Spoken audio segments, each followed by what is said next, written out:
भक्तगणों, आज आपको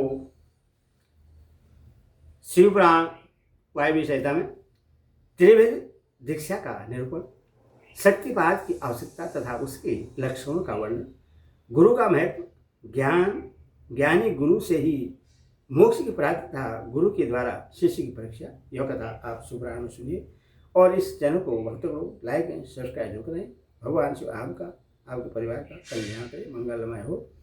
श्री कृष्ण बोले, भगवान आपने मंत्र का महात्म्य तथा उसके प्रयोग का विधान बतलाया जो साक्षात वेद के तुल्य है।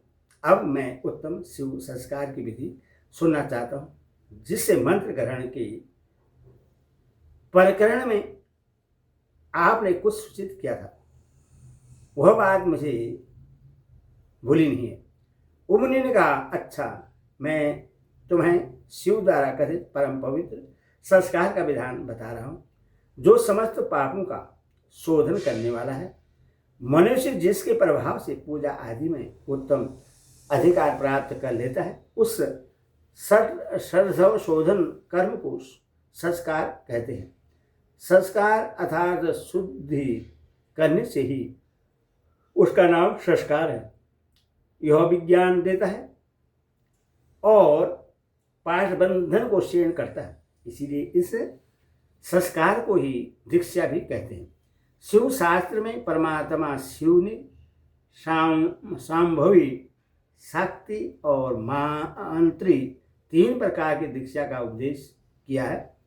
गुरु के दृष्टिपात मात्र से, ईश्वर से तथा संभाषण से भी जीव को जो तत्काल पासों का नाश करने वाली संख्या सम्यक बुद्धि प्राप्त होती है, वह सांभवी दीक्षा कहलाती है। उस दीक्षा के भी दो भेद हैं, तीव्र और तीव्रता। पासों के शीर्ण होने में जो शीघ्रता या मंदता होती है, उसी के भेद से ये दो भेद हुए हैं। जिस दीक्षा से तत्काल सिद्धि या शांति प्राप्त होती है, वही तीव्रता मानी गई है। जीवित पुरुष के पाप का अत्यंत शोधन करने वाली जो दीक्षा है, उससे तीव्र कहा गया है। गुरु योग मार्ग से शिष्य के शरीर में प्रवेश करके ज्ञान दृष्टि से जो ज्ञानवती दीक्षा देते हैं, वह शक्ति कही गई है। क्रियावती दीक्षा को मांत्रिक दीक्षा कहते हैं। इसमें पहले होम कुंड और यज्ञ मंडल का निर्माण किया जाता है, फिर गुरु बाहर से मंद या मंदतर उद्देश्य को लेकर शिष्य का संस्कार करते हैं। शक्तिपात के अनुसार शिष्य गुरु के अनुग्रह का भाजन होता है। शिव धर्म का अनुसरण शक्तिपात मूलक है, अथवा संक्षेप से उसके विषय में निवेदन किया जाता है। जिस शिष्य में गुरु की शक्ति का पात नहीं हुआ, उसमें शुद्धि नहीं आती तथा उसमें न तो विद्या, न शिवाचार, न मुक्ति और न सिद्धियां ही होती हैं। अतः प्रचुर शक्तिपात के लक्षणों को देखकर गुरु ज्ञान अथवा क्रिया के द्वारा शिष्य का शोधन करे। जो मोहवश इसके विपरीत आचरण करता है, वह दुर्बुद्धि नष्ट हो जाता है। अतः गुरु सब प्रकार से शिष्य का परीक्षण करे, उत्कृष्ट भूत और आनंद की प्राप्ति की शक्तिपात का लक्षण है, क्योंकि वह परमाशक्ति परमोधानंद स्वरूपिणी है। आनंद और बोध का लक्षण है। अंतकरण में सात्विक विकार जब अंतकरण द्रवित होता है तथा बृहद शरीर में कंप, रोमांच, स्वर विकार, नेत्र विकार और अंग विकार प्रकट होते हैं। शिष्य भी शिव पूजन आदि में गुरु का संबंध प्राप्त करके अथवा उनके साथ रह करके उनमें प्रकट होने वाला इन लक्षणों से गुरु की परीक्षा करे। शिष्य गुरु का शिक्षणीय होता है, उसका गुरु के प्रति गौरव होता है। इसीलिए सर्वदा प्रयत्न करके शिष्य ऐसा आचरण करे जो गुरु के गौरव के अनुरूप हो। जो गुरु है वह शिव कहा गया है और जो शिव है वह गुरु माना गया है। विद्या के आकार में शिव ही गुरु बनकर विराजमान है। जैसे शिव है वैसी विद्या है, जैसी विद्या है वैसे गुरु है। शिव विद्या गुरु के पूजन से समान फल मिलता है। शिव सर्वदेवात्मक है और गुरु सर्व मंत्रमय है, अथवा संपूर्ण यत्न से गुरु की आज्ञा को शिरोधार्य करना चाहिए। यदि मनुष्य अपना कल्याण चाहने वाला और बुद्धिमान है तो वह गुरु के प्रति मन, वाणी और क्रिया द्वारा कभी मिथ्याचार, कपटपूर्ण बर्ताव न करे। गुरु आज्ञा दे या न दे, इस सदा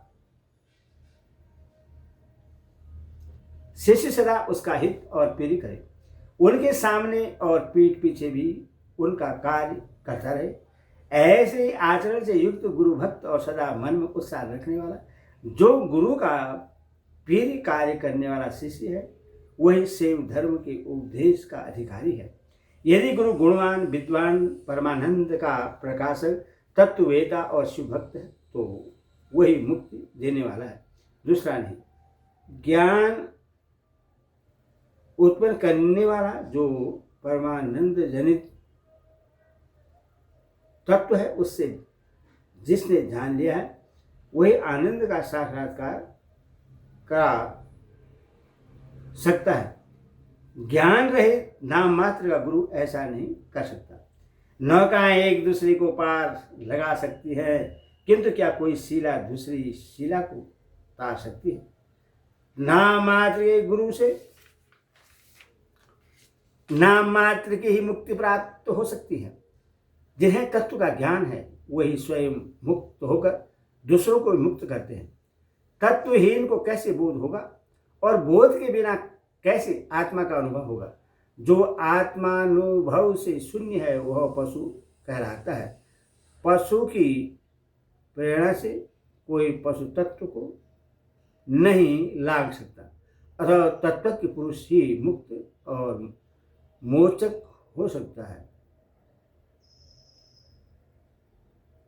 यह आज्ञा नहीं, समस्त शुभ लक्षणों से युक्त, संपूर्ण शास्त्रों का ज्ञाता तथा सब प्रकार के उपाय विधान का जानकार होने पर भी जो तत्व ज्ञान से हीन है उसका जीवन निष्फल है।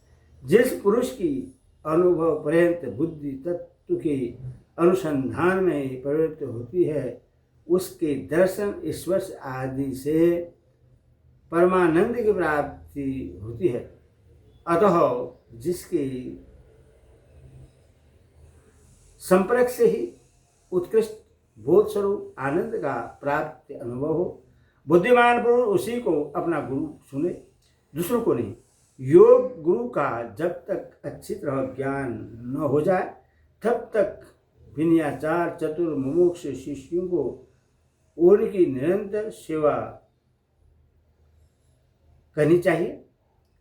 उनके अच्छी तरह ज्ञान समय परिचय हो जाने पर उनमें सुस्थिर भक्ति करें। जब तक तत्व का बोध न प्राप्त हो जाए तब तक निरंतर गुरु सेवन में लगा रहे। तत्व को न तो कभी छोड़ें और न किसी तरह भी उसकी उपेक्षा ही करें। जिसके पास एक वर्ष तक रहने पर भी शिष्य को थोड़े से भी आनंद और प्रमोद की उपलब्धि नहीं हो, वह शिष्य उससे छोड़कर दूसरे गुरु का आश्रय ले।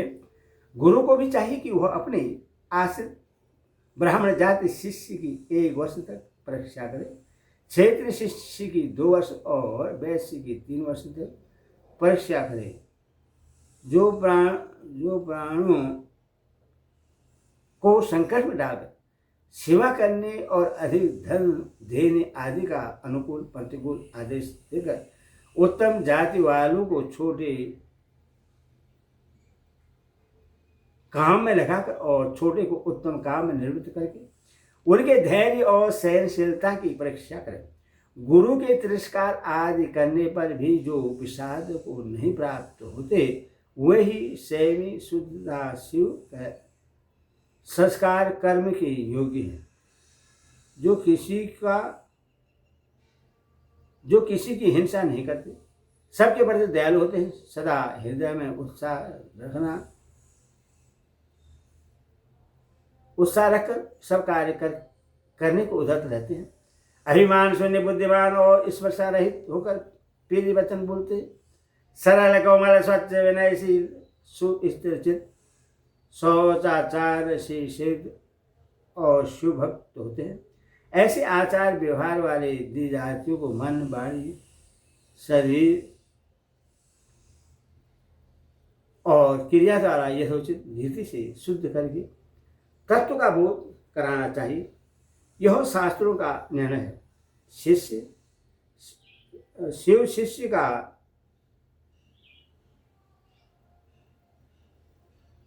यह शास्त्रों का निर्णय है। शिव संस्कार कर्म में नारी का स्वस्थ अधिकार नहीं है।